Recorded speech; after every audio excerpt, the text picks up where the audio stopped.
terdengar? Ini sepertinya ada yang masih Belum mau mulai ini. belum mendengar. Oke, baik. Terima kasih responnya. Suara dan gambar bagus. Baik, Ya, 11.5 nih. bisa kita langsung mulai untuk agenda pada pagi hari ini. Ini untuk speakernya hanya Prof. Sidar gitu ya. Ini spesial untuk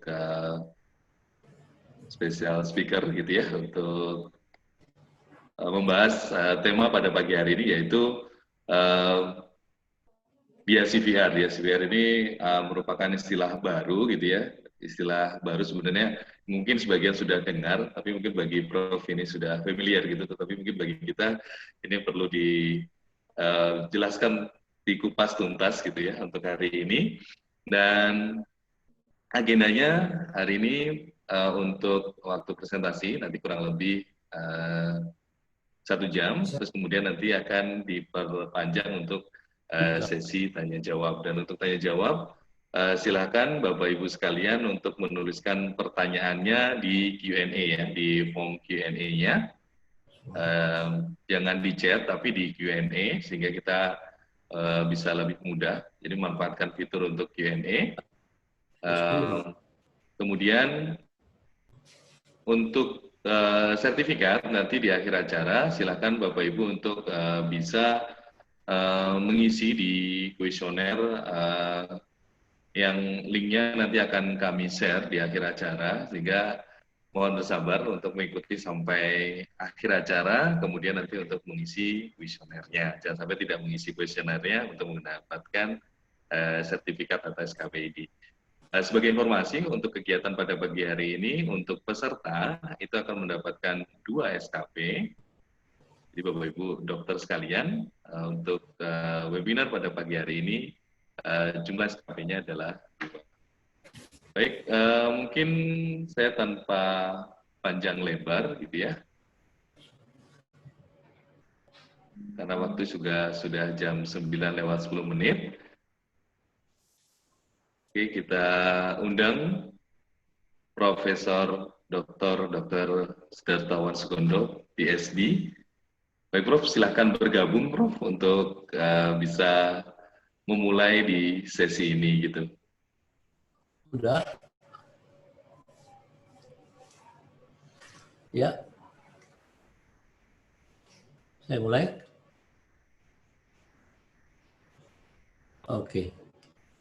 Selamat siang. Assalamualaikum warahmatullahi wabarakatuh. Salam sejahtera kita semua. Pada siang hari ini kita coba untuk bertemu kembali untuk mendalami beberapa hal dalam diabetes, dan ada beberapa hal yang baru ingin saya sampaikan. Saya coba screen share.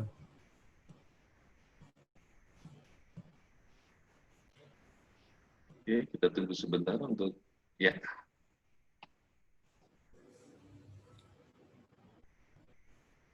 Baik, mungkin ini suaranya Prof belum terdengar di kami, Prof.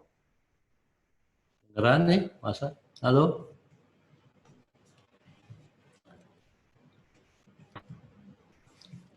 Audionya bagus ini, tes. Kedengeran nggak? Halo?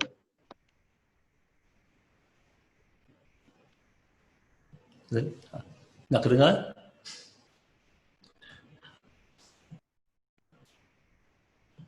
Oh, jadi begini. Yes, sebagian peserta suaranya oke, tapi di saya kenapa? Kedengeran? Audiens yang lain kedengeran nggak?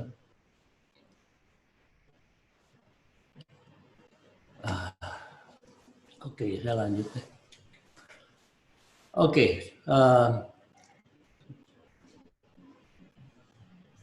ya ada beberapa hal yang saya mulai. Beberapa hal mengenai diabetes yang membuat kita menambah perhatian, karena dengan membaiknya pengobatan diabetes dengan makin banyaknya tenaga kesehatan yang care terhadap diabetes, sehingga pasien dengan diabetes atau mereka dengan diabetes itu hidup lebih lama. Ya, dan kemudian juga prevalensi meningkat.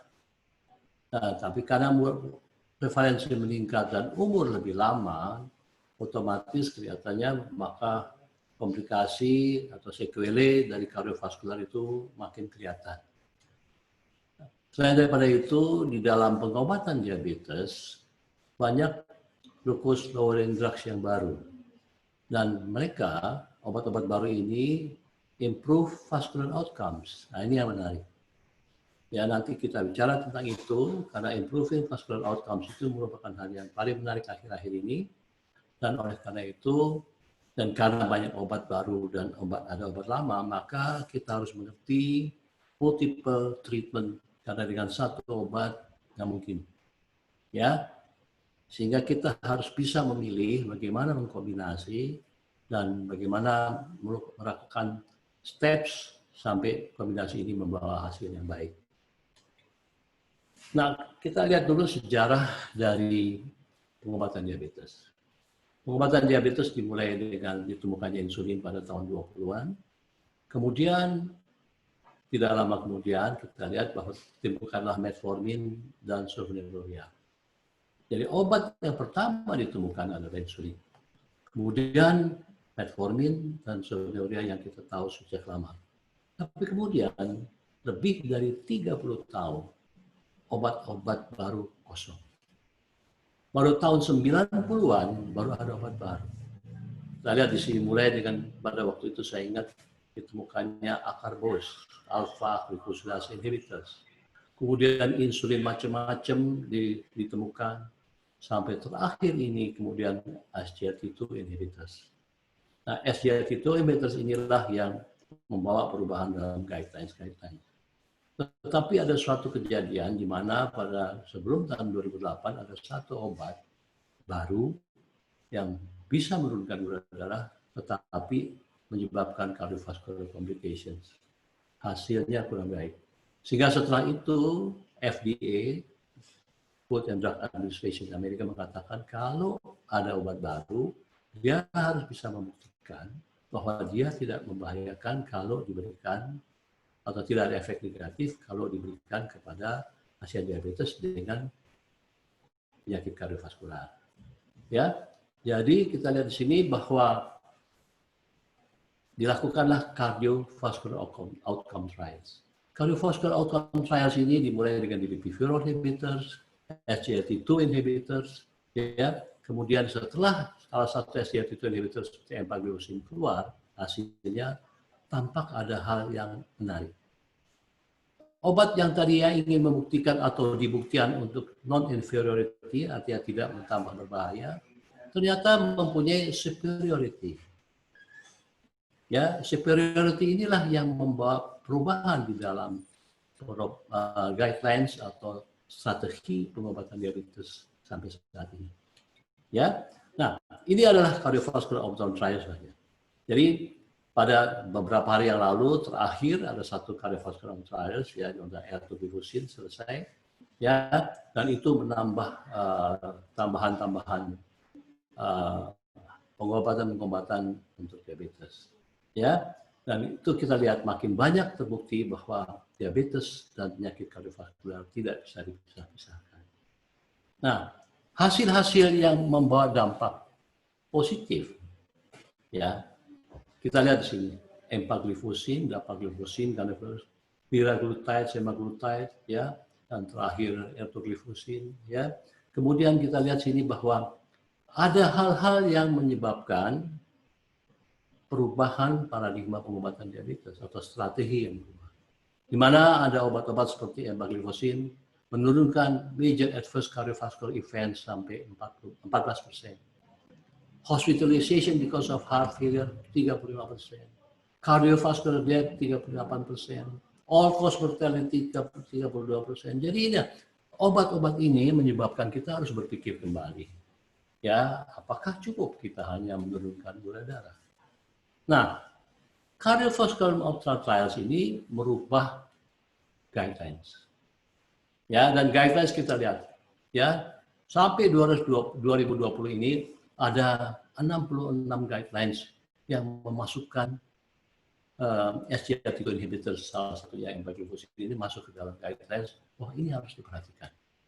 Ya, kalau kita lihat sini, ya, mulai tahun 2018 ya kita Kanada sudah mulai mengatakan bahwa reduce risk of cardiovascular events harus diperhatikan, ya, walaupun H1C diperhatikan, tetapi juga diperhatikan cardiovascular events. Kemudian sampai September 2019, ESC, ya, European Society of Cardiology, Cardiology Society mengeluarkan guidelines untuk diabetes treatment karena obat-obat ini.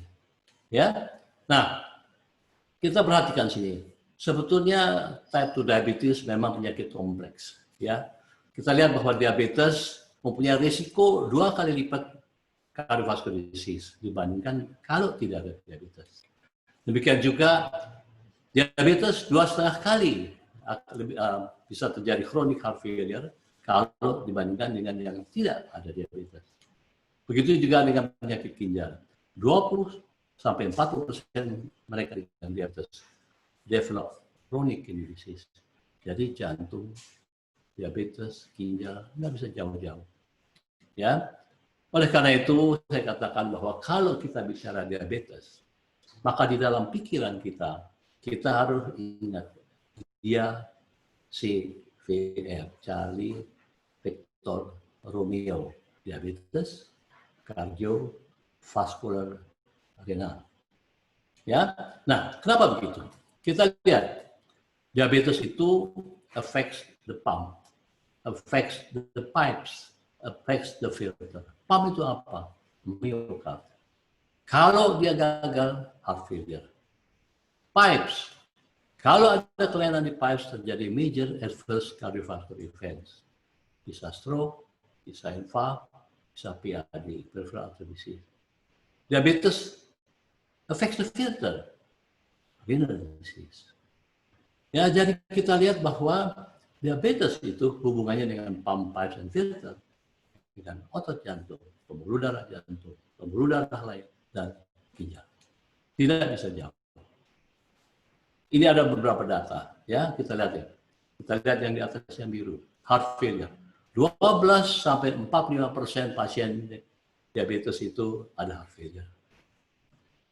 35% sampai 45% patients with heart failure ada CKD. Begitu juga 20 sampai 45% patient with type 2 diabetes have CKD. 76% patient CF cardiovascular disease and type 2 diabetes have CKD. Jadi ginjal, heart failure, ICVD, type 2 diabetes itu saling berhubungan. Jadi nggak bisa kita hanya berpikir diabetes sendiri. Ini adalah satu skema, saya tidak masuk dalam ini, kita hubungan antara kidney failure, heart failure, dan cardiovascular damage, dan diabetes. Ya, kita masuk sedikit ke dalam heart failure. Kenapa bicara tentang heart failure? Karena kita lihat di dalam penelitian cardiovascular outcome trials, primary endpoint-nya adalah major adverse cardiovascular events.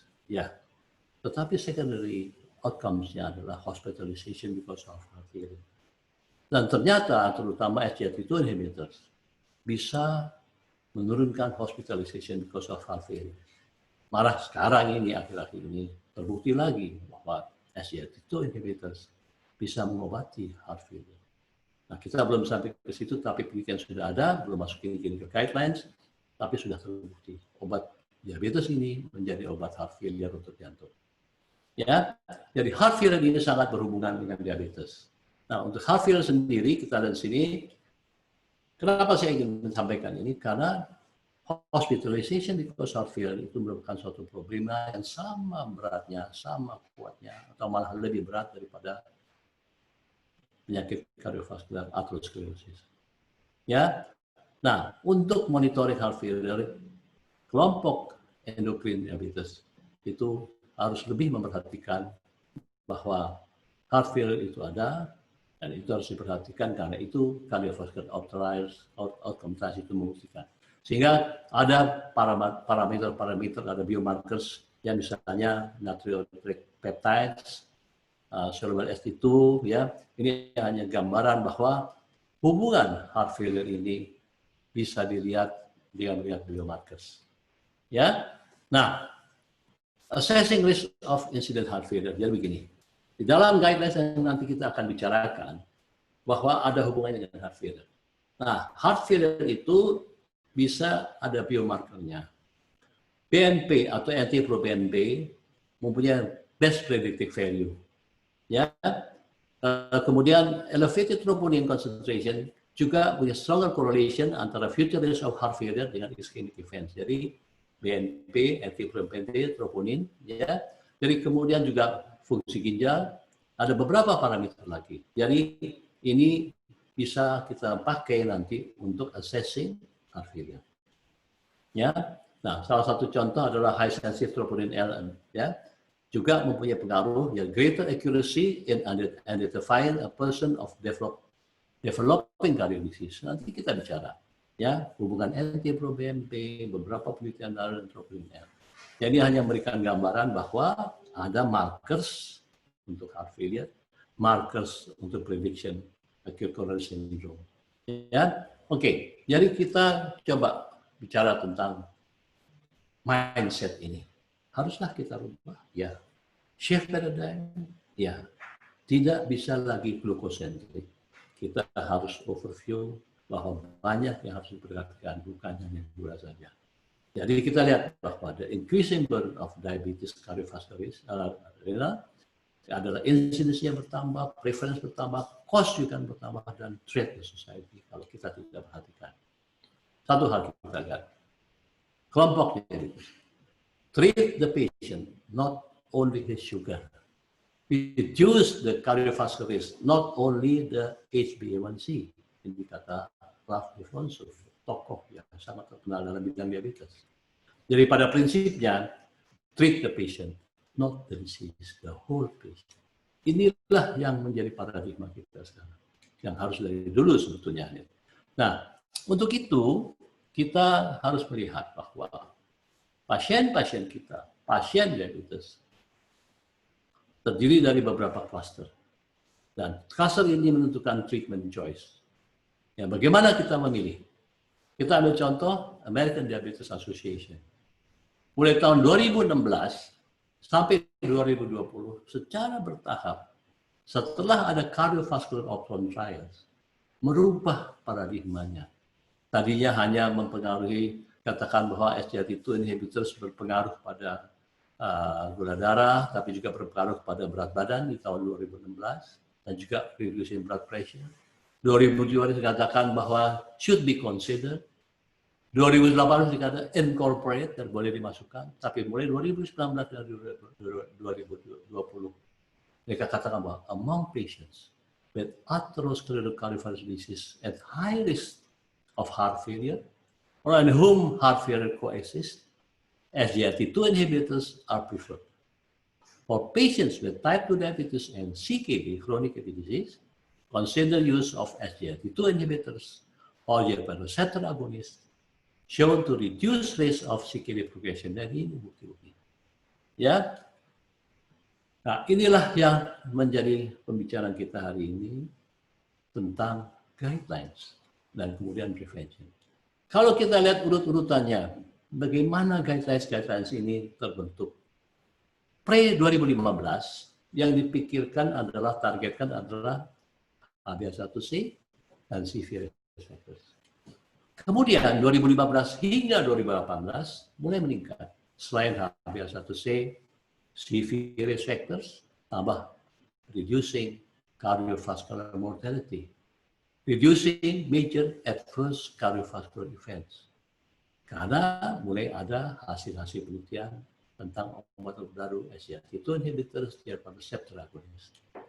Sehingga pada 2018 dan sampai saat ini, selain HbA1c, CV risk factors, reduce CV mortality, reduce major adverse cardiovascular events, ditambah lagi reducing heart failure risk, dan reducing CKD risk. Karena obat-obat ini ternyata membuktikan juga reducing chronic kidney disease risk.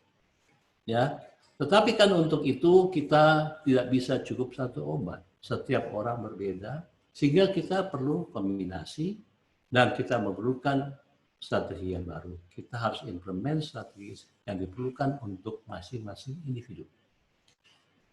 Ya, jadi transisi dari paradigma pengobatan diabetes tadinya adalah the lower the better, artinya glukos makin rendah makin bagus. Kemudian berubah as low as possible, tapi jangan hipo.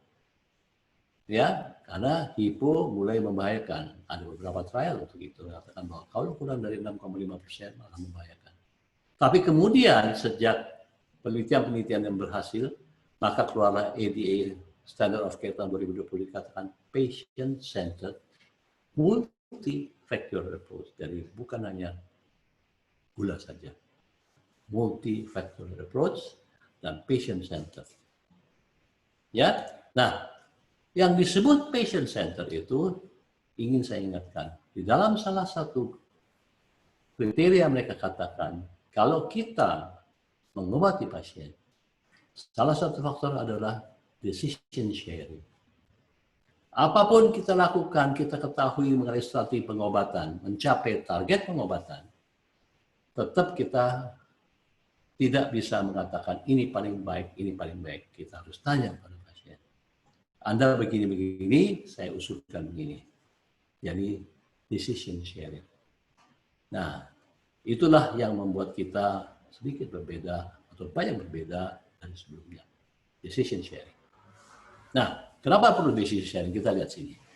Guidelines 2020 dari American Diabetes Association yang merupakan perubahan sedikit dari American Diabetes Association yang tahun 2019. Mereka katakan kalau kita dapat pasien diabetes, ya, kemudian pertama kali kita obati, kita berikan metformin plus comprehensive lifestyle.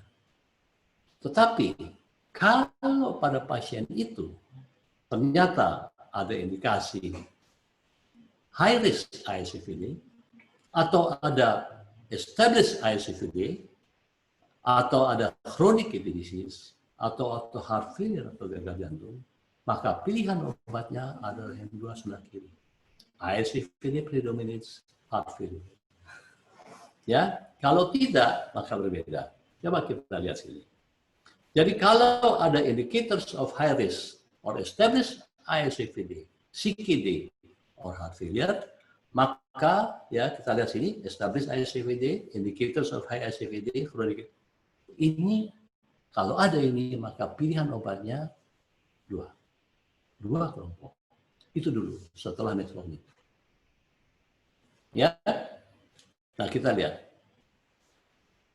apa itu ISCVD. ISCVD itu kalau established adalah coronary heart disease, cerebrovascular disease, peripheral artery disease. High risk adalah kalau ada umur di atas 55 tahun atau sama 50 tahun dengan coronary, carotid, atau lower extremity atherosclerosis lebih dari 50% atau left ventricular hypertrophy. Itu termasuk high risk. Jadi itu ISCVD predominance. Berikut adalah kelompok heart failure atau chronic kidney disease predominance. Yang disebut heart failure itu apa? Heart failure disebut kalau HFrEF. Heart failure yang reduce ejection fraction, yaitu left ventricular ejection fraction kurang dari 45%. Itu disebut predominance untuk heart failure. CKD, kalau eGFR antara 30-60. Atau albumin creatinine ratio lebih dari 300. Itu memerlukan perhatian khusus setelah metformin, SGLT2 inhibitors, atau GLP-1 receptor agonist. Ingat, obat ini memang mahal, tapi adalah pilihan. Nah, untuk menentukan ini tentu decision sharing. Sampaikan kepada pasien. Guidelines yang baru keluar lagi untuk diabetes tadi adalah ADA, American Diabetes Association, ini adalah American Association of Clinical Endocrinology, ya, American College of Endocrinology mengeluarkan guidelines. Mereka mempunyai target A1C bukan kurang dari 7. Target mereka adalah kurang dari 6,5. Tapi mereka katakan kalau ada diabetes, maka langsung kasih lifestyle terapi dan juga glucose monitoring. Yang menarik adalah dikatakan ini. Independent of glycemic control, if established or high ISFPD, risk atau established atau CKD, ya, maka dikatakan dia tidak pakai metformin dulu, tetapi langsung pakai obat-obat yang untuk ICVD tadi. Ya, kalau A1C kurang dari 7,5, tidak ada ICVD, tidak ada CKD, maka pilihannya adalah bisa metformin, bisa GLP-1 reseptor agonis, bisa SGLT2 inhibitors. Tapi kalau ICVD, ada top list SGLT2 inhibitors dan GLP-1 reseptor agonis. Kalau antara 7,5 dan 9, dual terapi, triple terapi, kalau tidak ada ICVD. 3 bulan tidak berubah, tidak ada perbaikan, naik dari dual terapi ke triple terapi. Jadi kalau kita lihat di sini, AAC seperti begini nanti memakai patokan HbA1c. Kalau kita ada pasien diabetes, kita mau mengobati, kita mulai lihat HbA1c. HbA1c kurang dari 7,5, monoterapi. Lebih dari 7,5, mulai dengan dual terapi. Kemudian kalau tidak berhasil dalam 3 bulan, jadi triple terapi. Lebih dari 9, insulin tidak ada gejala. Ya, jadi ini adalah guidelines American Association of Clinical Endocrinology. Bagaimana di Indonesia? Indonesia terkini mengeluarkan 2019. Ya, waktu guidelines ini keluar, guidelines AACE belum keluar. Ya, terkini mengatakan sama karena kalau Anda lihat ini terkini guidelines mirip dengan AACE. Start with A1C. Kurang dari 7, pada saat diperiksa kurang dari 7,5 monoterapi. Terkini mengatakan you can start with any. Artinya bisa metformin, bisa SU, bisa alpha-synuclein inhibitor, bisa glucagon, bisa penambat SGLT2 inhibitor, bisa agonis GLP-1. Ya, kalau tidak berhasil 3 bulan, pindah ke double terapi dan selanjutnya. Ya, memang di bawah dikatakan, jadi obat agonis GLP-1 dan penghambat SGLT2 tertentu menunjukkan ya, manfaat untuk pasien dengan komorbid penyakit kardiovaskuler. Jadi stressingnya belum seperti AACE yang 2020, tapi sudah menyebut. Kalau AACE 2020 mengatakan kalau ada ACVD, ada chronic kidney disease, paling atas. Tidak lihat HbA1c, mirip dengan KDA. Ya, ini perbedaannya. Nah, jadi kalau saya mengusulkan, seperti saya katakan, kita lihat bahwa obat-obat yang ada dalam kelompok diabetes itu ada beberapa. Ada yang bekerja di hati, ada yang bekerja di skeletal muscle, ada di pankreas, ada di gut, fat, ya, dan kemudian di ginjal. Masing-masing mempunyai efek yang berbeda-beda. Masing-masing obat ada kelompoknya. Kombinasi obat ini tergantung dari pasiennya, individu. Ya, oleh karena itu, kalau kita lihat di sini saya mencoba mengkombinasikan tadi antara Perkini Guidelines 2019 dengan AAC yang baru, karena AAC yang baru keluar setelah Guidelines Perkini. AAC pakai A1C kurang dari 6,5, Perkini mengatakan 7, kita tetap di 7. Mana lebih ketat, mana kurang ketat, tetap kurang gaya hidup, tapi ini dikatakan bahwa AAC mengatakan ini tidak tergantung pada kontrol glikemik. Jika ada penyakit kardiovaskular atherosclerosis dan atau penyakit ginjal kronik, maka atau berisiko tinggi, bukan ada berisiko tinggi, rekomendasikanlah SGLT2 inhibitor dan atau long acting GLP-1 receptor agonist. Jadi ini dikatakan yang ini. Jadi stresnya di situ. Jadi saya katakan please don't treat failures. Artinya begini, jangan kita mulai dengan satu obat, dengan lalu baru naikin pelan-pelan. Perkini mengatakan kalau H1C di atas 9 bisa pakai insulin atau triple drug. Kalau di atas 7,5 pakailah dual terapi langsung. Bukan pakai 1, terus 2, terus 3 itu gagal tambah. Enggak, jangan. Oleh karena itu kita tahu bahwa ada diabetes itu multipatologi. Artinya ada beberapa organ yang membuat hiperglikemi. Ada 11 organ, ya, yang membuat atau sebelas pathway yang membuat hiperglikemi.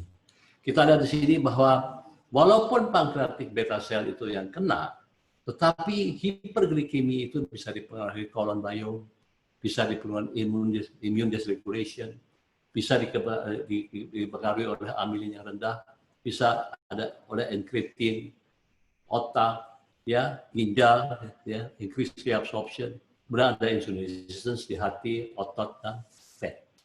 Ya, dan masing-masing ini ada obatnya. Ya, mana yang terjadi colon biome, ada probiotics, ada yang kritis, ada metformin. Mana yang terjadi otak, ada yang kritis, ada dopamine receptor agonis. Ya, stomach atau amilin. Jadi ini adalah beberapa organ yang menyebabkan hiperglikemi, beberapa pathway. Dan masing-masing berbeda. Jadi kita nilai di mana ada kelainan, karena ini multipatologi kita pilih. Perlu 2, perlu 3 sekaligus. Nggak usah satu, karena kelainan itu bersamaan. Inilah yang harus kita lakukan. Don't treat failure. Nah, untuk itu kita tahu bahwa obat-obat ini kena berapa organ, multipatologi. Jadi harus ada kerjasama, ya, antara nefrologi, endokrinologi, kardiologi, intervention, and primary care physicians. Sama-sama kita screen diabetes, risk factors optimization, kemudian evidence-based therapy, ya, influence multisystem. Jadi ini harus diperhatikan. Nah, saya meningkat sedikit.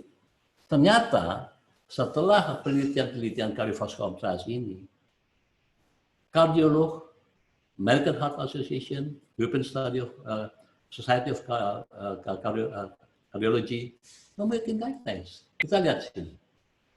Expert Consensus Disease Risk Pathway.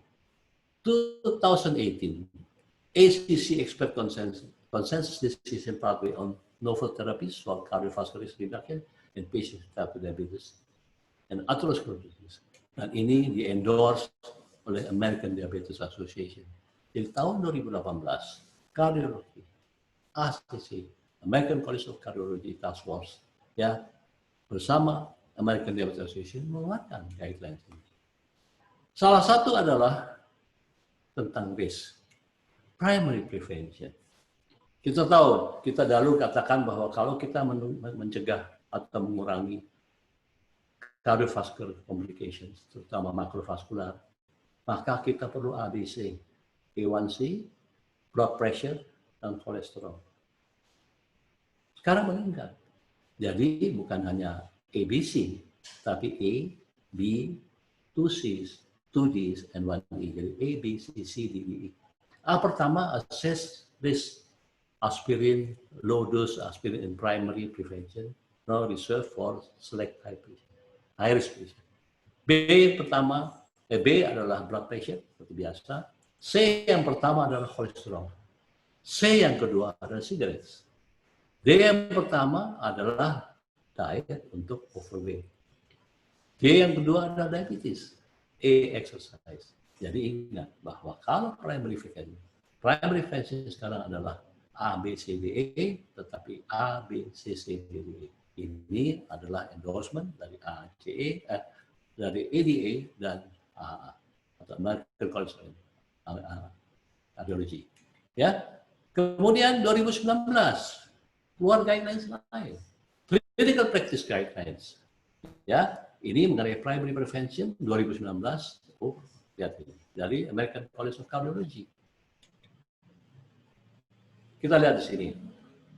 Treatment of type 2 diabetes for primary prevention of cardiovascular disease. Jadi kelompok kardiologi sudah membuat guidelines primary prevention. Jadi kalau HbA1c lebih dari 6,5% consistent with diabetes, maka apa yang dilakukan? Dietary counseling, exercise, kemudian aggressive treatment of other severe factors. Baru treatment. Ya, jadi di sini ada dikatakan bahwa kalau ada diabetes atau A1C di atas 6,5, nggak bisa hanya insulin gula. Other risk factors juga harus. Berikutnya apa? European Society of Cardiology. Kita lihat. 2019 ASC guidelines on diabetes, pre-diabetes, and cardiovascular disease developed in collaboration with EASD. Jadi kalau di Amerika tadi adalah AHA dengan ADA, maka ESD dengan ESD. ESD adalah European Association for the Study of Diabetes, mengeluarkan guidelines bersama tentang diabetes. Di sini yang menarik adalah guidelines-nya berbeda.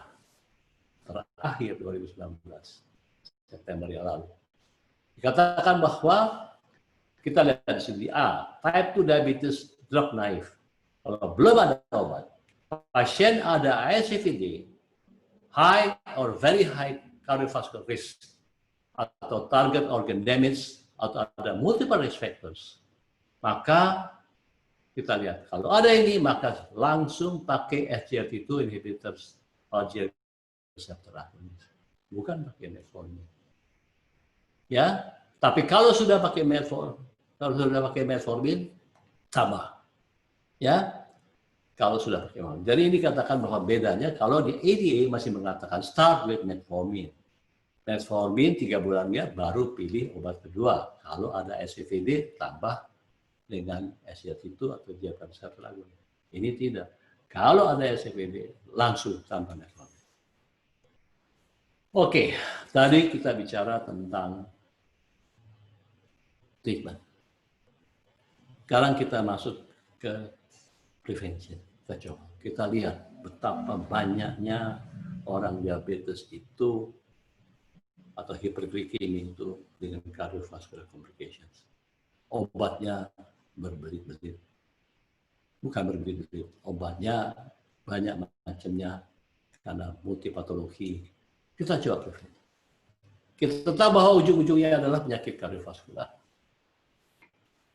Pasien diabetes, kita lihat ada kalau diabetes, ada ASCVD, ada risk yang tinggi, maka obatnya ada pilihan. Tapi kan ada pasien-pasien yang tidak ada ASCVD. Data mengatakan yang ada cardiovascular complications atau events itu 25%. Masih ada 75% yang diabetes yang belum sampai ke situ. Jangan sampai ke situ. Jadi kita mencoba mengelola 75% ini. Ya, jangan sampai perlu obat-obat yang tadi itu yang cukup mahal. Jadi kita mencoba melihat, toh dia akan ke sana, kita coba lihat risk. Nah, untuk risk stratification, maka ada beberapa cara. Kita lihat di sini ada Framingham, ya, ada ACC-AHA score. Kita ada yang memakai lipid profile, ada yang HSCRP. Ya, Framingham memperhatikan age, sex, smoking history, total cholesterol, HDL, systolic blood pressure. Nah, lalu kemudian determine risk level of risk. Low risk, moderate risk, high risk. Low risk, lifestyle. Moderate risk, lifestyle, consider drug if on control. High risk, jelas nanti urusannya lebih berat. Nah, sertifikasi risk factors ini tentu bukan yang paling bagus. Ya, kita lihat. Jadi sertifikasi mengatakan coronary heart disease 5 years risk certification. Risk factors models ini biasanya ya namanya juga score. Ya, seringkali inaccurate. Kalau memang hasil skornya memang termasuk high, itu oke lah. Low, jelas. Sekarang yang persoalannya adalah yang intermediate ini. Yang tengah-tengah. Belum ada risk yang tinggi, tetapi udah mulai kena-kena. Ya, jadi accurately identifying individuals with subclinical disease. Ya, jadi subclinical disease ini yang bagaimana kita jangan sampai menjadi klinikal. Nah, traditional guidelines ini ya fails to identify significance ya untuk high risk acute coronary ischemia tadi. Ada yang mengatakan bahwa 65% mereka yang kena ACS itu kolesterolnya normal. Nggak kepikir bahwa dia akan ke situ. Ya, jadi ada beberapa hal yang mesti kita perhatikan bahwa tidak selalu, ya namanya juga risk factors, namanya juga score. Kalau satu kita katakan, general correlation to risk of heart disease. Jadi current tools focus on lipids, blood pressure, which provides a general body risk and not necessarily the specific to the heart. Body risk itu blood pressure, lipids. And accurate risk prediction. Some tools can overestimate or underestimate the cardiac risk and do not take into account ethnic variabilities misalnya. Ya, risk di Amerika belum tentu risk di kita. Cut-offs that put majority at moderate, ya, with some tools high CRP. Kemudian heavy depends on age. Memang age can inappropriately influence the status of individual using current tool. Jadi ini hanya beberapa kelemahan dari Framingham ACA dan AHA score. Ya, nah coba kita lihat ini hubungan antara patofisiologi penyakit dengan biochemical markers. Ya, kita lihat di sini bahwa di dalam acute events di bawah itu ya kita lihat ya, kemudian bahwa coronary artery disease kita hubungan dengan kolesterol, coronary inflammation kita C-reactive protein.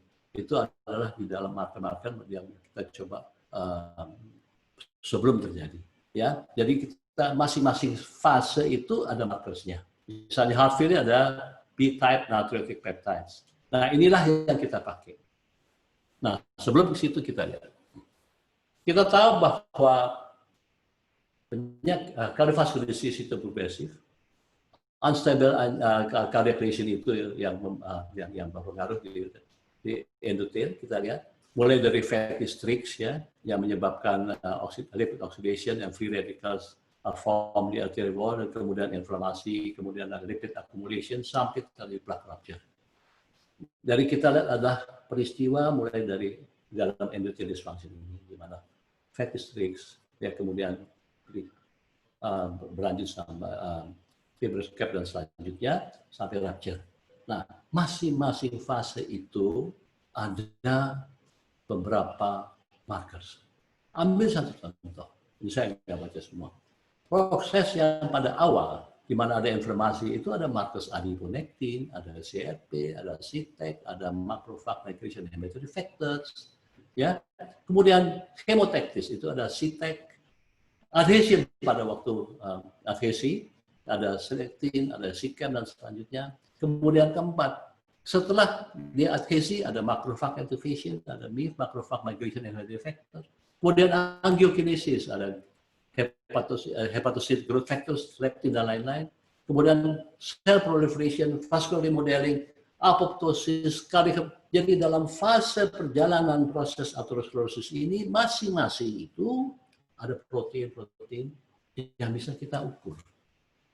Jadi dikatakan ada 32 biomarker status yang dites untuk melihat asosiasi antara biological pathways itu. Ya, inilah yang kita pakai. Nah, ini kita lebih mengarah. Free radical damage, infections, and other endothelial damage ya. Jadi pertama kalau segitu ada endothelial dysfunction, maka ada immune response. Interleukin 16 itu yang men-trigger signaling molecule. Kemudian dari situ akan ada beberapa hal yang kita sebut ini, ya ada CTEC, ada eotaxin, ya ada MCP3, itu masing-masing dalam satu fase. Kita tahu bahwa kalau nanti misalnya terjadi gangguan stres, gitu ya, gangguan endothel, kemudian ada regulation local inflammation response to the site of injury. Kemudian MCP3, monocyte, makrofag, memakan, terus masuk, ya, terus akan jadi lipid makin banyak, tutup fibrous. Kemudian eotaxin, recruits eosinophils, combine fiber, fibrins, and prevent blood clots. Ini pada proses dalam proses atherosclerosis. Kalau kita lanjut, maka selanjutnya program berjalan terus, mulai ada apoptosis, kemudian apoptosis ya. Di sini ada fast ligand, active damage, fast cell repair, hepatocyte growth factor, urusan kolagen yang butuh fibrous cap. Nah, selain daripada itu juga ada clinical risk factors, yaitu HDL, dan A1C. Ini adalah beberapa yang saya sebut karena ini akan menjadi patokan di dalam testing untuk prevention tadi. Jadi ada satu institusi yang mencoba menilai fase-fase dari segitu banyak markers tadi. Ya, pada tikus dan manusia ada gene expression yang bekerja, ada sekitar 250 protein ya yang bekerja pada vulnerable coronary plaque tissues tadi. Kemudian dia diteliti di banyak rupa, kemudian dapatlah dari 250 tadi berkurang jadi 45. Narrow proteins to those detectable MRSA including all clinical biomarkers ya. Nah, kemudian diteruskan, kemudian setelah dikumpulkan, kemudian ada dihitung secara statistik. Different statistical software systems tested pre-mutation of biomarkers.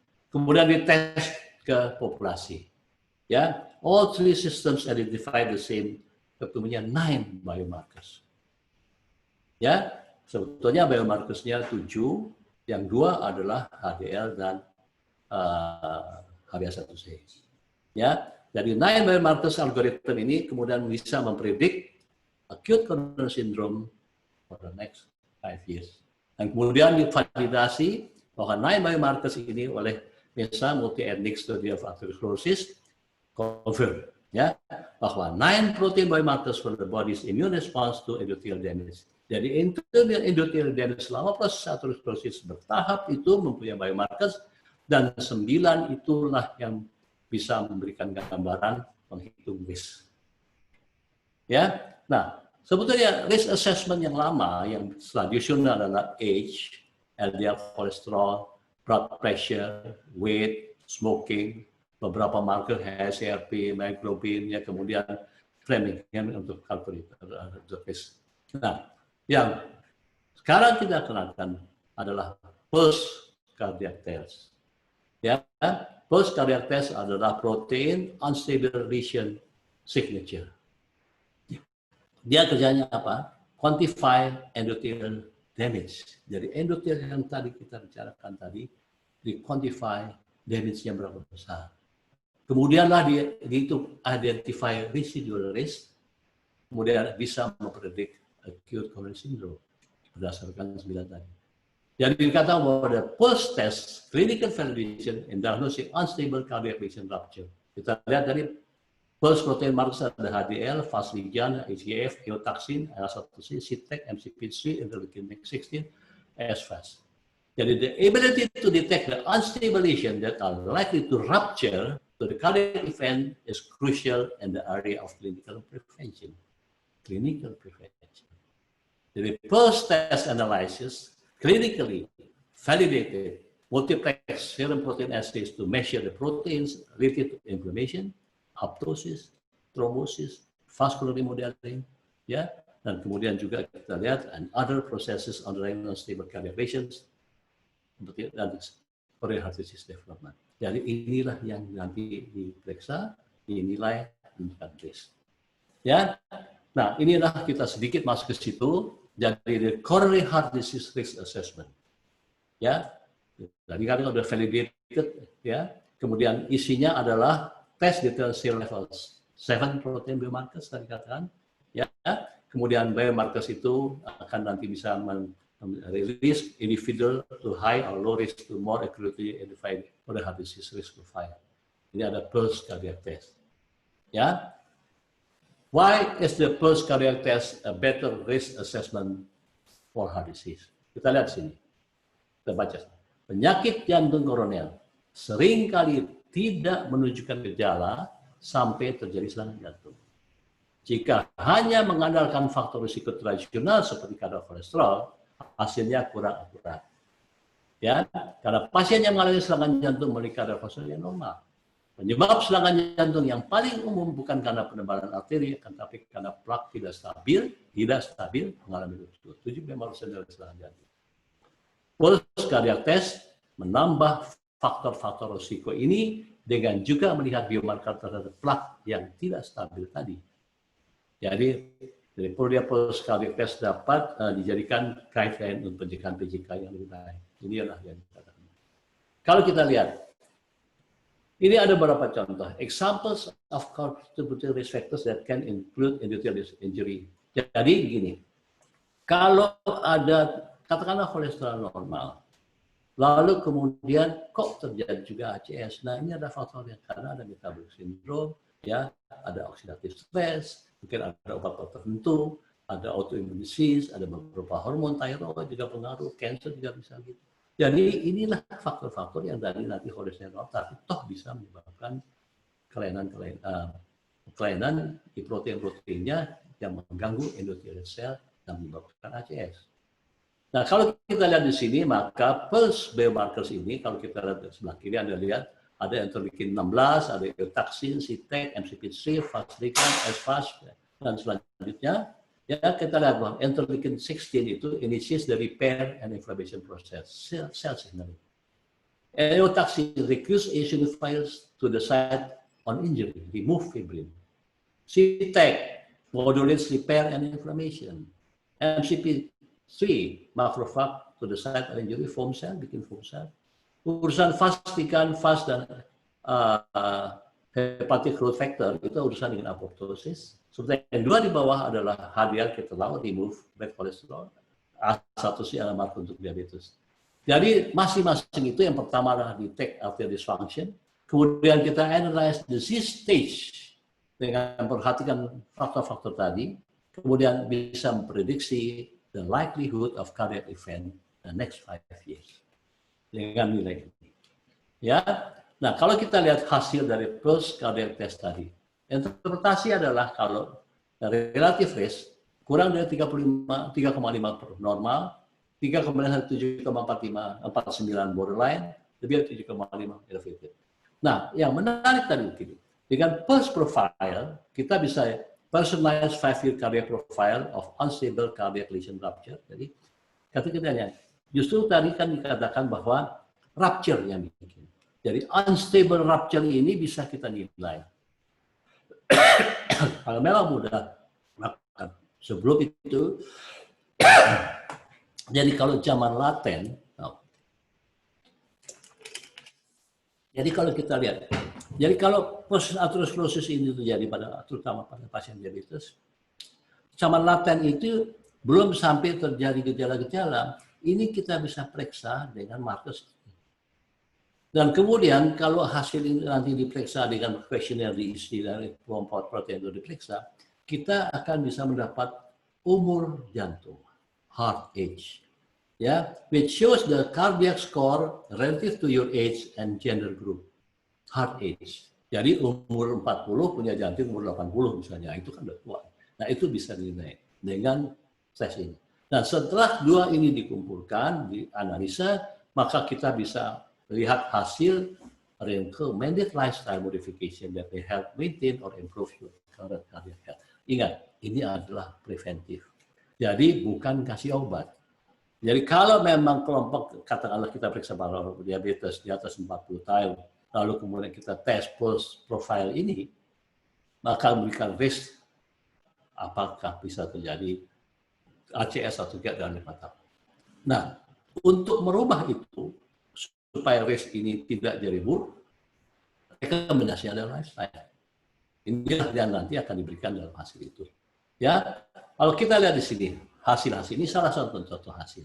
Ya, pulse biomarker. Jadi kalau interleukin 6 diperiksa normal sekian, hasilnya berapa?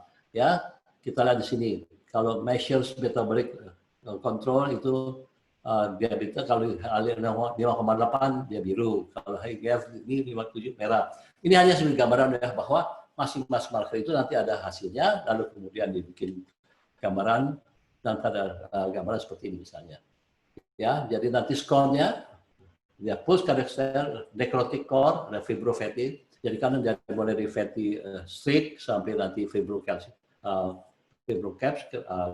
kemudian sampai jadi calcification. Itu fasenya. Ya, kalau calcification jelas pakai calcium score. Ya, jadi ini bisa dikombinasi. Jadi calcium score is a surrogate marker for total burden of plaque, but does not detect soft non-calcified lesions. Kalsifikasi belum ada. Jadi kalsium belum ada, tapi sudah mulai mudah rupture. The pulse cardiac test detects endothelial damage, ingat, and disease activity in soft lesions complementing CAC. Jadi kalau bisa CAC plus cardiac test, ini sangat baik untuk mengatasi. Tapi kalau CAC normal, kita bisa plus cardiac test, kita bisa lihat risk. Ya, ini slide terakhir. Jadi kalau kita sudah melakukan pulse cardiac test tadi adalah protein, ya, unstable lesion signature cardiac test. Kalau risknya tinggi, keep calm. Karena ini sebetulnya bukan death sentence, tapi harus kalau lihat di mobil cek engine. Gitu. Ada sesuatu yang nggak benar. Sehingga kita harus review potential complicating lifestyle risk. Lifestyle kita udah bagus apa belum? Response to the risk and entire clinical picture is as necessary. Focus on prevention. Ya, jadi pada akhirnya kita memang bicara tentang prevensi itu, tapi setelah kita menilai, kita telah bicara after studying diabetes and CVD services in the world and learning about this in Indonesia, is better that healthcare professionals associated with diabetes, cardiovascular, and renal to meet and collaborate to catch up and adjust the management to the situation and conditions of it. Marilah kita bergabung, berkolaborasi, mengatasi diabetes, cardiovascular disease, and renal. Ya, sekalian, terima kasih atas perhatiannya. Ya, jadi kita perlu bekerja sama. Hal-hal yang baru tadi tetap ada manfaatnya, tetapi tentu untuk kelompok tertentu. Tapi yang penting adalah kalau kita mau mengobati pasien kita, yang penting adalah decision sharing. Tanya, obat ini kah? Ya, ini negatifnya. Silahkan pilih. Lalu kita decide sama-sama. Sekalian, terima kasih atas perhatiannya. Semoga kita bisa berdiskusi dan bisa lebih lanjut di dalam pekerjaan kita sehari-hari. Assalamualaikum warahmatullahi wabarakatuh. Terima kasih. Pertanyaan dari moderator. Saya out.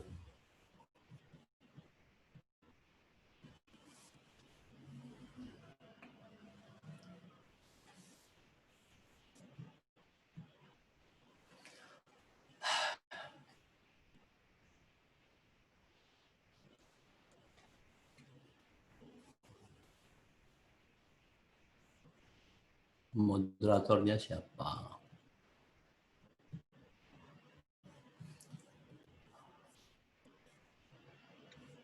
Baik, Prof. Terima kasih atas pemaparannya. Sangat menarik gitu ya. Memang kardiovaskular dengan diabetes ini sangat terkait gitu ya. Bagi Bapak Ibu dokter sekalian, kita buka untuk sesi tanya jawab gitu ya. Silakan mengetik pertanyaannya di Q&A. Ini sudah ada beberapa pertanyaan. Yang pertama adalah ini yang sudah dari awal gitu ya, bertanya.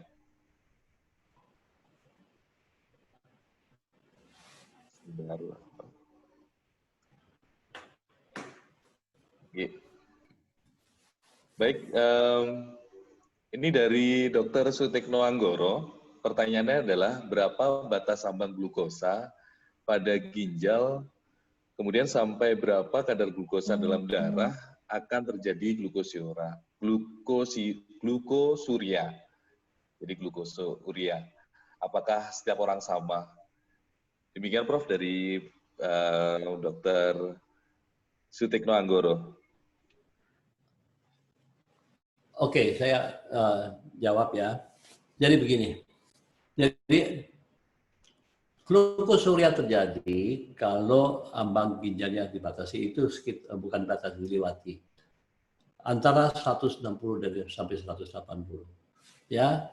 Jadi memang tidak fix, tapi kalau di atas 160, glukosa darah di atas 160, maka dia akan menjadi glukosuria. Ya. Nah, kalau fungsi ginjal terganggu, mungkin dia akan berubah. Ya, bukan mungkin, dia akan berubah. Nah, yang menarik nanti kalau memberikan obat SGLT2 inhibitors, maka reabsorpsi glukosa itu kan dihambat. Jadi glukosa itu dibuang. Keluar lewat urin. Jadi kalau orang atau pasien diberikan obat SGLT2 inhibitors nanti, maka akan terjadi glukosuria. Sengaja gula darah, glukosa di dalam darah turun, tapi glukosa di dalam urin meningkat. Jadi nanti kalau periksa urin akan positif 4 misalnya.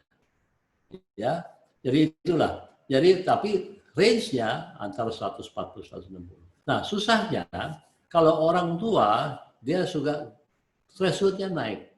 Sehingga nanti gula darah bisa 161 atau 180 dia negatif. Akan-akan nggak ada, nggak tinggi. Ya, padahal karena threshold-nya naik. Ya, jadi memang batasnya antara 160 180. Umumnya dikatakan 160. Ya, itu tentang ginjal. Jadi tidak setiap orang sama, tapi ada range. Ya, oke, berikut. Baik, Prof. Terima kasih atas jawabannya. Kemudian ini pertanyaan berikutnya dari Dr. Daisy, bagaimana guideline pemakaian aspirin pada pasien DM? Bagaimana memonitoringnya? Terima kasih, Prof. Tadi kan ada di awal disampaikan juga salah satu prevention bisa dengan aspirin. Apakah ini juga berlaku di kita gitu, Prof? Ya, itu kan guidelines di Amerika, tapi saya rasa di sini kelompok kardiologi juga sudah mengatakan bahwa kalau ada tidak rutin semua dikasih, kalau ada risk seperti pada pasien diabetes, risk aspirin boleh diberikan. Tidak semua harus, tapi lihat itu risknya. Ya. Nah, bagaimana monitoringnya itu tentu bisa kita lihat dengan pemeriksaan tertentu. Tapi biasanya kalau hanya aspirin tidak terlalu ketat, tapi kalau kita berikan clopidogrel, kelompok seperti itu, maka itu nanti kalau bisa dimonitor. Nah, kalau tidak tahan terhadap aspirin, bisa diberikan clopidogrel. Ya, karena tanpa dimonitor pun, kalau memang dikasih aspirin, kalau tidak ada efek samping, maka itu biasanya rutin diberikan, terutama pada pasien diabetes. Ya. Bro, terima kasih atas jawabannya gitu ya. Ini alternatif untuk pencegahan aspirin ini. Baik, berikutnya ini pertanyaan dari Dr. Johannes Purwoto.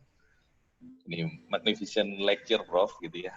As always, izin bertanya, selain lipid profile yang 4 besar gitu ya, maksudnya ini adalah kolesterol total, LDL, HDL, dan trigliserida, kapan sebaiknya pemeriksaan profil lipoprotein lengkap? Terima kasih, Prof. Ya, terima kasih, Dr. Johannes. Ya, kalau saya pikir gini, yang menjadi parameter memang LDL kolesterol. Tapi LDL kolesterol itu kan bukan hanya sendiri.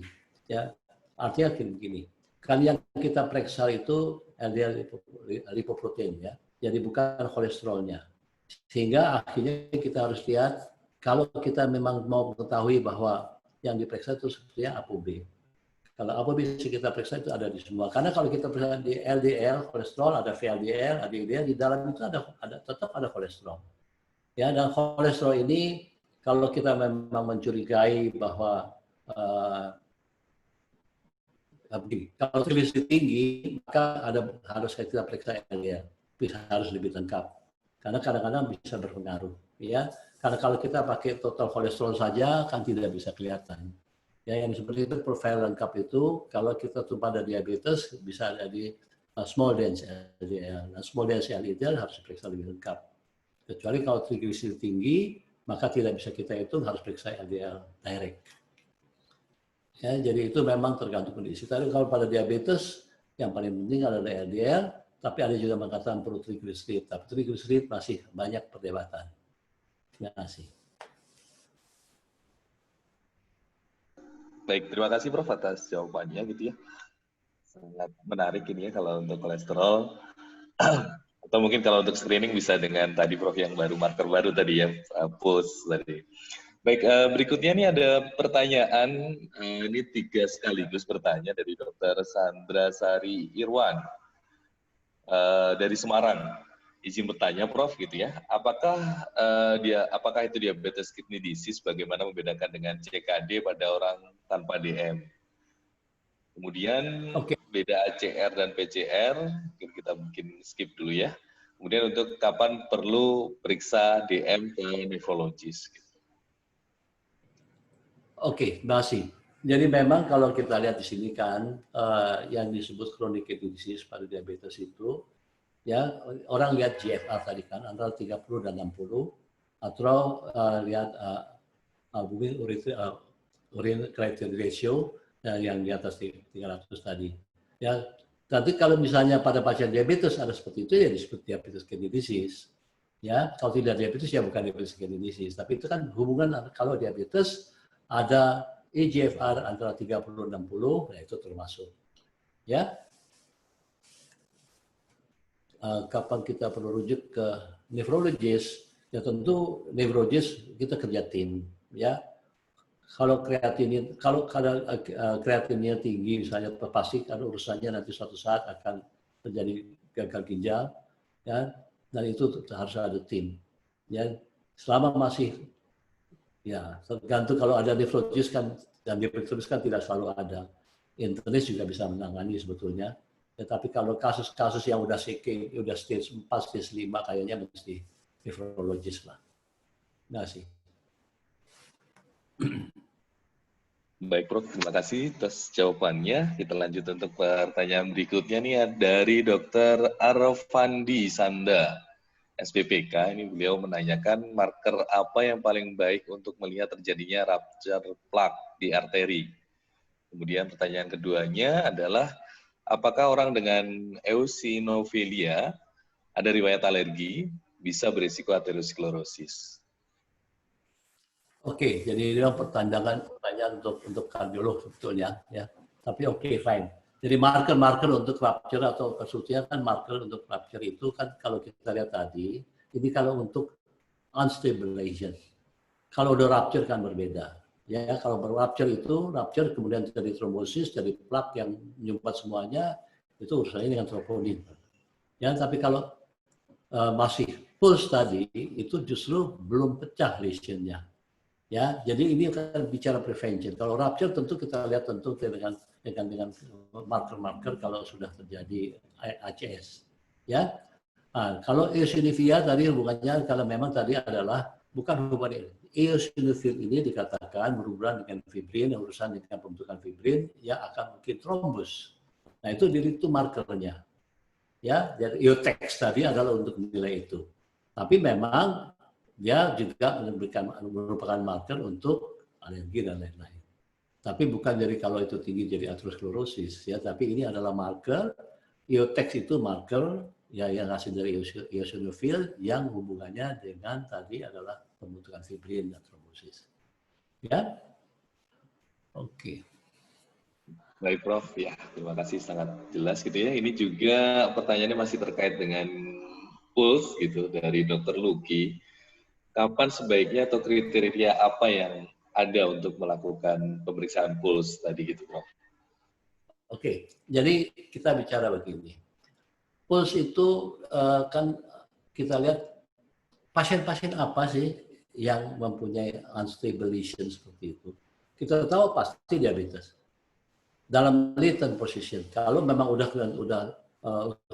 koroner kalsium skornya udah tinggi, mungkin berbeda ya, udah kelihatan kalsium skor. Tapi dengan marker pulse itu dan dikatakan bahwa umur di atas 40 ada risiko misalnya, walaupun tidak ada risiko juga bisa. Karena banyak kejadian bahwa kolesterol normal, lalu kemudian dia tidak ada riwayat apa-apa, kemudian tapi ada diabetes, mendingan diperiksa. Ya, umur di atas 40. Ya ini yang dikatakan oleh pulse dikatakan di atas 40. Beberapa hal tentu harus kita periksa. Kalau diabetes tentu lebih baik kita periksa sebelum dia ada penyakit kardiovaskular. Ya, kalau udah lain lagi ceritanya. Ini ada kriteria pulse itu adalah markers di mana lesionnya belum rupture. Ya, oke, kayaknya mungkin itu ya kriteria tadi udah. Baik Prof, terima kasih atas jawabannya. Memang diabetes gitu ya menjadi salah satu faktor risiko untuk rupture-nya plak. Baik, berikutnya adalah Dr. Samuel Lembaso, DB4 inhibitor pada setengah dengan GLP-1 untuk menurunkan gula darah pada DM-IS-CVD gitu dok. Apakah sama antara DB4 inhibitor dengan GLP-1 atau setara gitu ya, kesetaraannya gitu. terkait dengan penurunan gula darah pada DM dengan ISCVD. Oke, gini. Masih Dr. Samuel? Halo. Jadi begini, DPP-4 inhibitors dan GLP-1 receptor agonis, dua-duanya ada incretins. DPP-4 inhibitors itu physiologic effect, GLP-1 receptor agonis adalah farmakologi, jadi dia dosis tinggi. DPP-4 inhibitors yang kalau itu tidak bisa menurunkan berat badan, tidak menurunkan appetite, ya, kemudian tidak ada cardiovascular events protection, ya. Sedangkan GLP-1 misalnya liraglutide itu punya efek itu, dia menurunkan gula darah juga lebih tinggi, tetapi mempunyai kemampuan untuk menurunkan cardiovascular events. Nah, DPP-4 non inferior, dia tidak mempunyai dampak jelek, tapi juga tidak punya dampak yang lebih bagus. Ya, jadi dia bisa menurunkan gula darah. GLP-1 tentu sedikit lebih kuat dari DPP-4 inhibitors karena dia efek dosisnya farmakologi. Ya, di GLP reseptor agonis itu bisa menurunkan berat badan, CV effects, cardiovascular events juga turun, kemudian menurunkan nafsu makan, kerja di sentral, sedangkan di DPP-4 tidak, ya, karena dia incretin itu hanya bisa efeknya fisiologis. Ya, jadi penurunan gula darah tentu lebih baik GLP-1, tapi dua-duanya tidak kuat-kuat amat sampai 1%. Kadang-kadang bisa 1,5, tapi jarang. Yang bisa 1,5% turun adalah metformin dan sulfonylurea. Ya, oke. Berikut.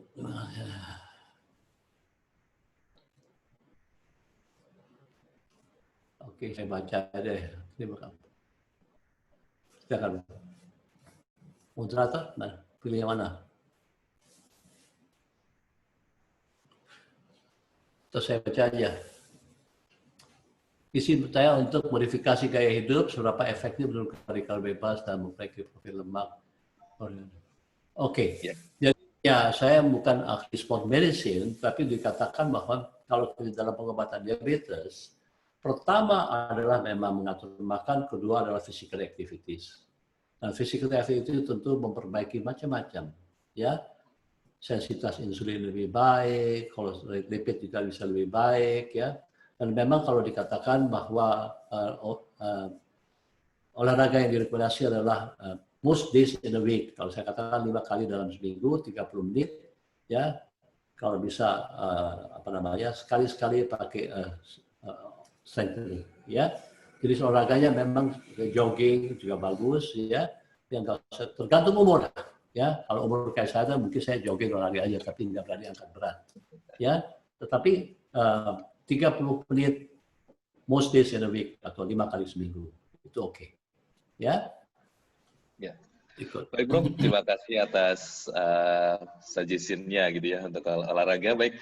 Kemudian ini terkait dengan marker pada CKD, Prof, dari Dr. Almaikano Ginting.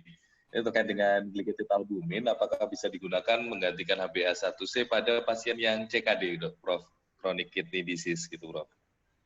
Justru, ya oke, terima kasih pertanyaannya. Ini memang sering ditanyakan dan penting. HbA1c pada CKD kayaknya tidak bisa dipakai. Karena kan HB-nya biasa udah rendah, ya, kadang-kadang suka ditransfusi, ya, kemudian tidak bisa dilihat lagi, ya, kadang protein juga rendah, ya, sehingga dipakailah glycated albumin. Glycated albumin itu menjadi pengganti HbA1c karena tidak terpengaruh oleh fungsi ginjal dan tidak terpengaruh oleh hemoglobin. Jadi memang untuk CKD pilihannya ada glycated albumin, dan glycated albumin digambarkan 2 minggu, A1c 1 bulan. Ya, tetapi daripada tidak ada, kita bisa pakai glycated albumin yang proses glikasinya pada albumin dan tidak terpengaruh pada fungsi ginjal. Ya. Baik Prof, terima kasih. Ini adalah alternatif Prof ya, glycated albumin pada pasien CKD. Tidak bisa menggunakan HbA1c. Kemudian kita lanjut ke pertanyaan berikutnya. Ini untuk ini pertanyaannya terkait dengan layanan primer gitu, Prof. Pasien mungkin tidak mampu untuk periksa puls atau mendapat SGLT2 inhibitor gitu. Bagaimana saran Prof supaya pasien DM atau berisiko tetap ditangani dengan baik? Pemeriksaan yang minimal dilakukan apa saja? Terima kasih, Prof. Oke, ya ini terima kasih banyak. Ini memang paling penting, paling banyak ditanya. Tapi ini perkataan saya tadi, decision sharing. Ya, kita tanya kepada pasien, pengobatan yang paling bagus adalah ini. Hasilnya seperti ini. Pasien maunya apa? Ya, setuju? Setuju barangkali dia akan mencari, mengusahakan supaya dia bisa mengikuti itu. Kalau tidak, nah yang minimal misalnya. Ya, jadi memang SGLT2 inhibitors out of the question itu cukup mahal.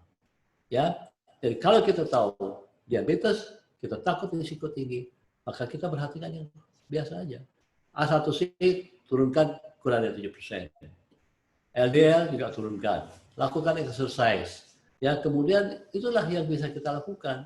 Kontrol lebih teratur. Ya, memang kadang-kadang kalau kata klinik pertama hanya ada metformin sulfuria. Jangan lupa, glitazone itu obat yang bagus dan di BPJS itu ada. Ya, memang kalau ada kelainan jantung nggak bisa karena overload, ada fluid retention. Tapi menurunkan A1C, glitazone itu bisa 1-1,8%, sama kuatnya seperti metformin dan SU. Glitazone tidak bikin hipo, metformin juga tidak, SU bikin hipo. Dari kombinasi glitazone itu juga. Jadi, dan juga jangan lupa, glitazone juga bisa mempunyai CV essence yang cukup bagus, kecuali kalau ada heart failure, nggak boleh. Ya, jadi faktor risiko yang biasa, yang tradisional, yang kita lakukan. Turunkan blood pressure, turunkan berat badan kalau gemuk, turunkan HbA1c, lakukan exercise, jangan sedentary lifestyle, ya tentu pulse out of the question. Ya, tapi tentu kita tetap bisa lakukan sesuai dengan kemampuan masing-masing. Terapi pasien adalah patient centered dan individualized sesuai keadaan. Ya. Baik, Prof, kita lanjut untuk pertanyaan berikutnya. Ini mengaitkan dengan COVID-19 gitu, Prof. Kalau DM terkontrol, apakah CFR-nya bisa rendah gitu untuk fatality rate-nya maksudnya, atau apakah akan sama dengan normal gitu dengan mengontrol pasien DM ini? Kan sebelumnya untuk pasien DM ini kan berisiko tinggi kematian kalau terinfeksi COVID gitu. Ini dari Dr. Samuel Baso. Jadi memang saya beberapa kali bicara bukan tentang COVID, tapi sama COVID. Jadi begini, orang dengan diabetes, risikonya kena COVID sama seperti tidak diabetes. Tapi kalau kena, maka risikonya lebih jelek. Oleh karena itu saya katakan, setiap pasien diabetes, saat ini usahakanlah kalau HbA1c belum kurang dari 7, turunkan. Kita masih lama berkutat dengan COVID-19 ini. Ya, selama setengah lockdown tadi, kita nggak bisa kemana-mana, susah ke dokter, susah obat, susah ke lab. Sekarang sudah mulai lebih bagus. Sudah bisa ke dokter, paling tidak online, obat sudah bisa dibeli, lab sudah bisa dikunjungi. Usahakan kendalikan diabetesnya A1C kurang dari 7%. Kalau yang masih tinggi, harus lebih baik kontrol. Karena kalau kena, maka yang harusnya mild jadi moderate, moderate jadi severe. Kalau yang severe, urusannya case fatality rate-nya tinggi. Jadi dikatakan target gula darah kalau dirawat, misalnya nanti kalau gula darah di atas 180, maka risknya lebih jelek. Kalau kurang dari 180, lebih bagus. Itu kalau untuk severe case. Tapi kalau kita diabetes lalu kena COVID-19, maka risiko untuk jadi lebih berat lebih besar dibandingkan yang tidak. Ya, tapi risiko kenanya sama, tapi kalau udah kena risikonya memburuk lebih besar. Ya, jadi kita masih harus berteman dengan COVID-19. Jadi kita harus selain social distancing, physical distancing, pakai masker, pakai face shield untuk tenaga kesehatan, cuci tangan, itu juga harus ada kontrol diabetes. Ya, itu yang perlu kita lakukan. Jadi risikonya lebih tinggi untuk menjadi lebih berat setiap fase. Ya, Dr. Samuel, terima kasih. Baik Prof, terima kasih atas jawabannya gitu ya, sangat detail dan jelas gitu ya. Berikutnya untuk ini adalah pemeriksaan pertanyaan terkait dengan pulse gitu ya, 9 protein biomarker yang disebut tadi apakah diperiksa di Prodia, mungkin langsung saya jawab saja kalau untuk yang ini pemeriksaannya memang sebagian di Prodia dan sebagian kita bekerjasama dengan GD Bioscience di Amerika gitu, kita masih kirim ke sana gitu.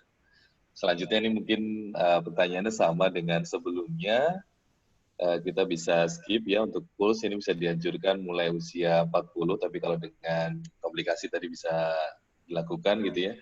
Baik, kita lanjut ke ini Prof. Pertanyaan dari Dr. Adam Dinkes Kukar gini. Ini terkait dengan penebalan arteri yang bahaya melainkan penebalan arteri yang berbahaya melainkan plak yang tidak stabil gitu ya. Maksudnya adalah kalau ada penebalan arteri yang berbahaya adalah terjadinya plak yang tidak stabil. Berarti terjadinya penebalan arteri itu berarti bisa aman-aman atau tidak gitu Prof. Dan bagaimana membuat plak tadi tetap stabil tidak rupture gitu. Kemudian untuk pertanyaan kedua saya rasa ini tadi sudah dijawab dengan terkait dengan COVID tadi gitu Prof. Terima kasih Prof. Mohon tanggapannya. Oke, terima kasih. Dr. Adam, selamat siang. Oke, jadi memang mengenai yang saya bukan kardiolog, tapi kita tahu bahwa yang sekarang justru yang plak rupture itulah yang menjadikan penyumbatan ya, trombosis, kemudian menyumbat tiba-tiba. Oleh karena itu yang kita bicara adalah unstable. Kalau unstable bisa bikin stable, ya maka dengan sendirinya kita paling tidak mencegah jangan sampai plak rupture dan kemudian jadi ACS. Ya, jadi kalau penebalan itu bisa kita bikin stable, ada yang mengatakan bisa pakai statin dan selanjutnya ada beberapa usaha tentu. Ya, tentu kalau semua faktor kita, gula kita turunkan, blood pressure kita turunkan, LDL kita turunkan, tentu turunnya itu tergantung daripada komplikasi yang terjadi ya. Karena ada LDL itu ada kelas-kelasnya, ada yang turun kurang dari 100, ada yang kurang dari 70, ada yang kurang dari 50, masing-masing. Ya, tapi kalau masih stabil, belum ada itu mungkin belum terjadi kelainan yang ACS tadi. Ya, jadi kita katakan bahwa yang paling bukan hanya penebalan, tetapi justru kalau rupture. Ya. Ya, baik Prof, terima kasih atas jawabannya. Karena terbatasnya waktu mungkin tidak semua gitu ya nanti bisa dibahas, tetapi saya rasa ini beberapa memang sudah sama gitu ya, atau pertanyaan sudah terjawab. Ini mungkin dari Dr. Juwita Kwan Chu, Prof, ini terkait dengan MODI gitu ya. Pasien MODI apakah berlaku yang sama Prof untuk screening kardiovaskular dan renal risknya Prof? Mohon tanggapannya Prof. Oke, ya. Jadi ya MODI itu kan sebetulnya diabetes yang monogenik ya, tapi sama aja hiperglikemi. Setiap diabetes, jadi gini, diabetes kan memang ada beberapa klasifikasi. Ya, salah satu adalah yang MODI tadi, tapi tetap kan diabetes, tetap hiperglikemi. Setiap diabetes kalau memang kita mau dan kita mau mencegah, untuk kita tahu dalam fase laten ini, tentu kita bisa periksakan. Ya, apalagi ada risk factor yang lain, ya. Jadi memang MODI tadi kan, Material Onset Diabetes of the Young. Ya, jadi setiap diabetes apapun penyebabnya kan hiperglikemi. Dan setiap hiperglikemi kalau kita bicara glukosentrik harus diturunkan. Walaupun nggak cukup hanya glukosentrik, banyak faktor lain seperti dikatakan tadi. Ya, jadi faktor risiko dari comprehensive risk factors. Jadi blood pressure, A1C, kolesterol, terus kemudian cigarettes, ya, kemudian kalau gemuk turunkan berat badan, nah, hal-hal seperti itulah yang harus diperhatikan. Oke. Oke, baik Prof. Terima kasih atas penjelasannya. Jadi MODI maupun yang diabetes tipe 2 tetap sama gitu ya untuk memperhatikan resiko ke kardiovaskular dan renal Prof. Ya. Baik, ini pertanyaan berikutnya dari Dr. Vicentius terkait dengan terapi SGLT2 SGLT2 inhibitor, apakah ISK menjadi kontraindikasi, Prof? Begini, oke, terima kasih. Jadi efek samping SGLT2 inhibitors adalah bisa terjadi ISK. Ya, jadi kalau udah ada ISK, tergantung ISK-nya juga sih, ya, ringan atau berat, ya. Kalau bisa periodontitis akut yang kita berikan. Tapi efek samping dari SGLT2 inhibitors adalah urinary tract infection dan genital mycosis atau genital infection, terutama pada wanita lebih tinggi daripada laki-laki. Ya, dan ini adalah memang karena kan terjadi glukosuria sehingga urin itu glukosidanya tinggi. Ya, jadi kita harus perbaiki higiene supaya kemudian tidak risiko infeksi itu lebih kecil. Tapi kalau ada ISK tergantung ISK yang mana. Kita harus pilih-pilih antara berat ISK dan gula yang jangka panjang. Tentu mungkin ISK-nya diperbaiki dulu baru kita kasih lagi, tapi kasih tahu bahwa risiko ISK tetap ada sehingga higiene harus diperhatikan. Kebersihan harus diperhatikan, kebersihan daerah genital. Ya, bukan kontraindikasi, kita harus timbang mana yang lebih penting. Ya, tetap kalau memang SGLT2 inhibitors kan itu bisa menurunkan risiko kardiovaskular, bisa menurunkan hospitalization because heart failure, major adverse cardiovascular events, ya. Banyak hal yang positif. Memang harganya agak mahal, tetapi itu mempunyai positif efek. Itu untuk Anda yang mesti melihat ISK-nya seberat apa. Ya. Ada lagi? Baik, Prof. Nah, terima kasih atas jawabannya. Sebenarnya di sini masih banyak pertanyaan, tapi mungkin kita terbatas waktu. Satu lagi gitu, Prof, ya, untuk mungkin pertanyaan terakhir, gitu ya, karena ini cukup masih banyak, tapi waktu kita memang yang membatasi untuk sesi tanya jawab ini. Baik, Prof, untuk pertanyaan terakhir ini mungkin ini dari Dr. Alita Palpiala gitu ya. Selamat siang, Prof. Mohon penjelasannya mengenai kombinasi terapi diabetes yang sebelumnya dijelaskan Prof sehingga tidak perlu treat to failure gitu. Apakah kombinasi bisa dapat diberikan pada pasien dengan CKD meskipun HbA1c kurang dari 7,5? CKD A1C kurang dari 7,5, Prof. Dengan kombinasi terapi. Maksudnya kalau kurang dari 7,5 kan udah bagus. Ini mungkin maksudnya lebih dari 7,5 kali, Dok, Prof ya. Tapi pertanyaannya di sini kurang dari 7,5 gitu. Tapi pasiennya CKD gitu, Prof. Oke, gini. Pasien CKD tentu kalau paling baik adalah tergantung CKD stage berapa ya. Ya, tapi CKD misalnya kalau udah stage 5 udah hadir, terus saja insulin. Pilihannya ada insulin. Ya, walaupun ada obat-obat yang bisa diberikan tergantung stage berapa. Karena saya tidak bicara tentang di Indonesia dulu ya, karena di Amerika SGLT2 inhibitors sudah bisa diberikan untuk CKD stage 3 misalnya, ya bisa diberikan dan bisa mengurangi progresivitas kelainan CKD tadi, ya. Dan itu memang belum bisa dipakai di sini karena belum masuk guidelines dan belum bisa umum. Ya, tapi yang penting adalah bahwa SGLT2 inhibitors itu kalau dengan CKD, obat diabetes itu yang tidak boleh diberikan oleh CKD adalah metformin. Metformin tidak bisa, ya kontraindikasi. Kalau obat-obat lain SU tergantung, kalau misalnya gliclazide masih bisa diberikan ya, CKD. Kalau misalnya DPP-4 inhibitors juga tergantung, ya ada yang turun dosis, ada DPP-4 inhibitors ya sudah diragukan bisa diberikan. Ya kalau dosis yang lain yang harus diturunkan dosisnya, ya tergantung obatnya.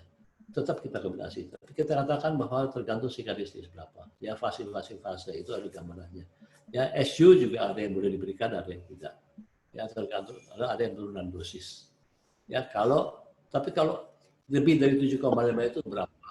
Ya, sebab kalau udah CKD stage-nya barangkali kalau udah complicated sekali mungkin targetnya juga bukan 7 lagi. Bukan 7,5, mungkin 8, tergantung umur. Jadi gini, individual itu kan tergantung. Kalau orang udah tua, udah komorbidnya banyak, lalu kemudian udah CKD stage 4 misalnya, ya udah tidak perlu kita turunkan A1C sampai 7,5, sampai 8 pun nggak apa-apa. Ya, jadi itu yang kita pikir. Jangan gini, A1C kurang dari 7% itu bukan harga mati. Bisa antara 7 dan 8 sampai 9, tergantung. Kalau orang udah tua, A1C tinggi, tapi semua yang lain masih bagus, ya sudah. Ya, di atas 70 misalnya. Ya, komplikasi belum ada, A1C nggak usah tahu. Kalau usah tahu, tapi risiko hipo terlalu besar. Ya, individualisasi itu penting. Oke, baik Prof. Sidat, terima kasih atas penjelasannya yang sangat uh, mendetail gitu ya, sangat lengkap gitu ya. Tapi mohon maaf untuk para dokter mungkin masih banyak yang ingin dipertanyakan gitu, misalnya ingin ditanyakan gitu ya terkait dengan dia CPR pada tema kali ini. Tapi sayang sekali waktu juga yang memisahkan kita karena kita sudah melewati dari waktu yang telah ditentukan gitu ya untuk Q&A ini. Mungkin akan kita sambung dengan webinar-webinar selanjutnya gitu ya. Mudah-mudahan kita doakan Prof selalu dalam kondisi sehat gitu sehingga mampu memberikan ilmunya lagi pada kita, sharing pengetahuannya pada webinar-webinar selanjutnya gitu. Oke, tanpa mengurangi rasa hormat kami gitu ya pada Bapak Dokter sekalian, Bapak Ibu Dokter peserta webinar sekarang sekalian, kami akhiri untuk sesi Q&A pada siang kali ini. Dan selanjutnya Bapak Ibu Dokter sekalian bisa mengakses untuk kuesionernya ya, untuk bisa mendapatkan SKP-nya gitu ya.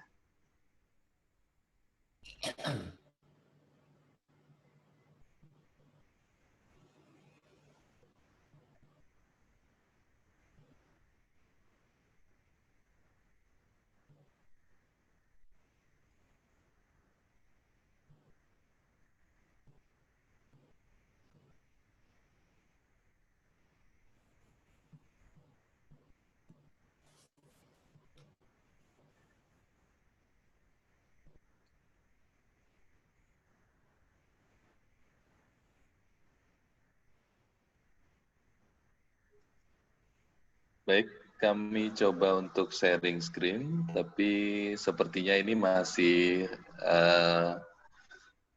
loading gitu ya. Ini sudah mulai. Mohon maaf, mohon bersabar gitu ya untuk sharing screen-nya. Sepertinya sudah mulai kelihatan. Baik, sambil kita menunggu sharing screen untuk visioner di webinar ini ya, sudah muncul.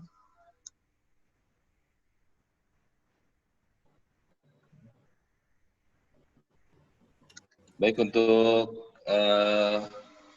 visioner, ini bisa diakses dengan link berikut, bit.ly/dia CVR visioner.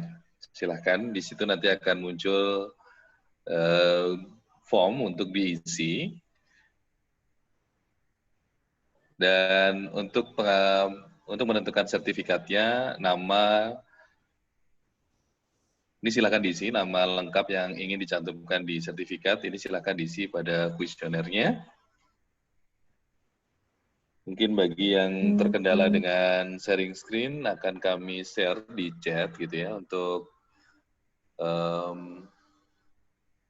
kuesionernya.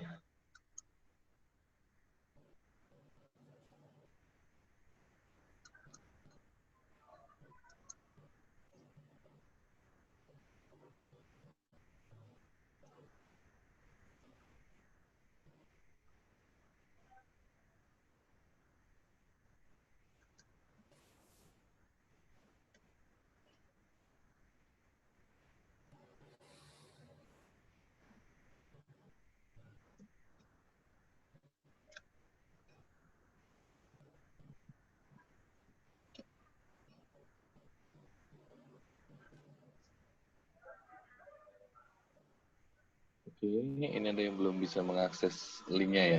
Coba kami cek kembali untuk linknya.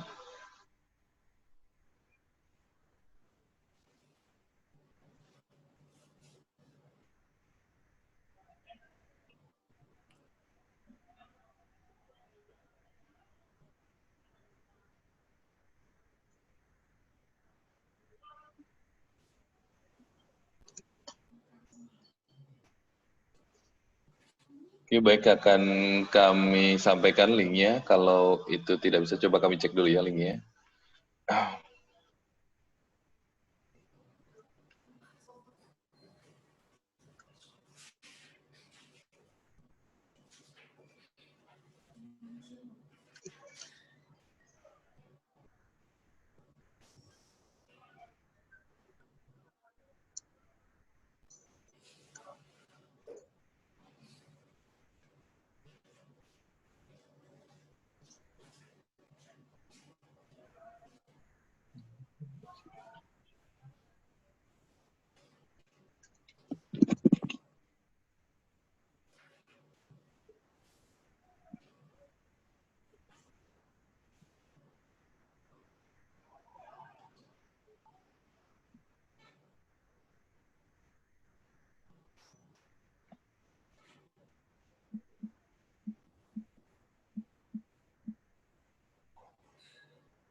Oke, bagi yang mungkin belum bisa untuk mengisi kuesioner, nanti akan kami kirimkan email kepada peserta untuk bisa mengakses kuesioner, tapi ini beberapa sudah bisa isi. Saya rasa mungkin terkait dengan koneksi kali ya, ini yang mungkin akan mengganggu. Baik, saya rasa untuk mengakhiri acara pada siang hari ini, terima kasih banyak Prof atas sharingnya, atas pemaparan terkait dengan dia CPR pada siang hari ini. Mudah-mudahan kita masih diberikan kesempatan untuk bisa menghadirkan Prof dalam webinar-webinar kami di Prodia, gitu ya. Mungkin bisa kami akhiri untuk webinar pada siang hari ini, tetapi untuk yang ingin mengakses link dan melihat linknya, kami tetap akan buka sampai jam 1.30 nanti. Silakan untuk mengakses, coba mengakses linknya, gitu ya.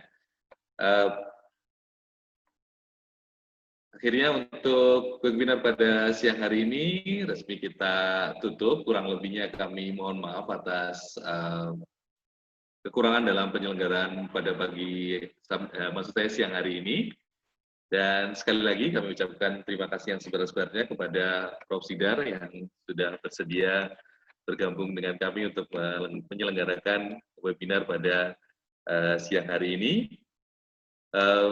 Kemudian pesannya adalah jangan lupa untuk selalu untuk menilai resiko pada pasien-pasien diabetes terkait dengan resiko ke penyakit kardiovaskular terutama, karena ini merupakan salah satu komplikasi yang paling banyak terjadi dan prosesnya adalah sering tidak disadari sampai terjadi suatu kondisi yang fatal. Dan kami di Prodia menyediakan pemeriksaan pulse, namanya nama resminya adalah Prodia Pulse Cardiac Marker, dan ini memberikan gambaran risiko terkait dengan serangan jantung selama dalam 5 tahun ke depan. Akhir kata, wabillahi taufiq wa hidayah, wassalamualaikum warahmatullahi wabarakatuh. Selamat siang, salam sejahtera buat kita semua. Terima kasih, Prof.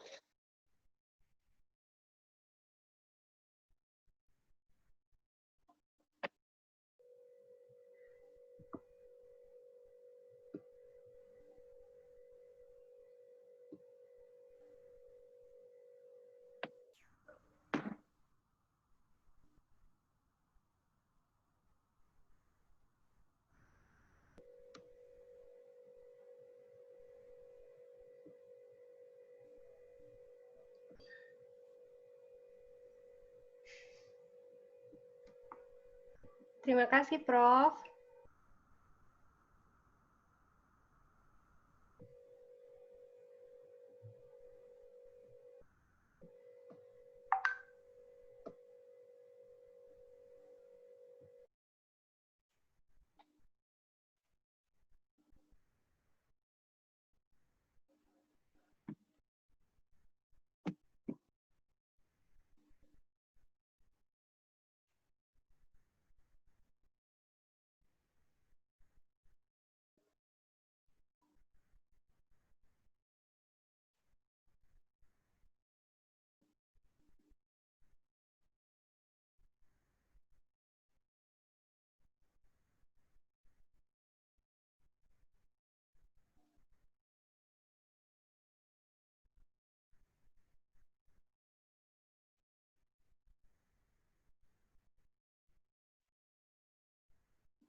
Halo Mas Ar,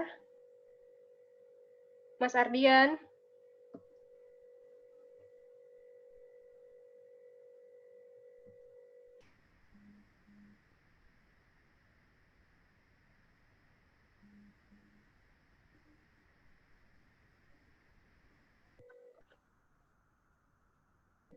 Mas Ardian.